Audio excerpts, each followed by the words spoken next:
Δεν κάνω συχνά βίντεο, αλλά αυτό που βλέπω, παιδιά, τις τελευταίες μέρες έχει ξεφύγει τελείως. Είμαι στο δρόμο και βλέπω από άκρα αριστερά, άκρα δεξιά στον Κηφισό, για να βγείτε στην έξοδο που τώρα είναι η έξοδος της. Από άκρα δεξιά, άκρα αριστερά, χωρίς να σας ενδιαφέρει αν οι υπόλοιποι μπορούν να σας υπολογίσουν ότι θα μπείτε μπροστά τους αφού μπαίνετε χωρίς φλας, έτσι.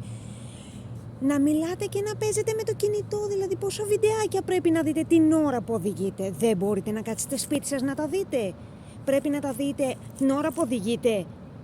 Λίγο σεβασμός, όχι σε εσάς. Άμα θέλετε, μπορείτε να πάτε σε μια κολόνα και να αυτοκτονήσετε. Τους υπόλοιπους δεν τους σκέφτεστε. Τι σας φταίνει οι υπόλοιποι που θα μας κλείσετε τα σπίτια? Μάθετε επιτέλους να βγάζετε και ένα ρημάδο φλας.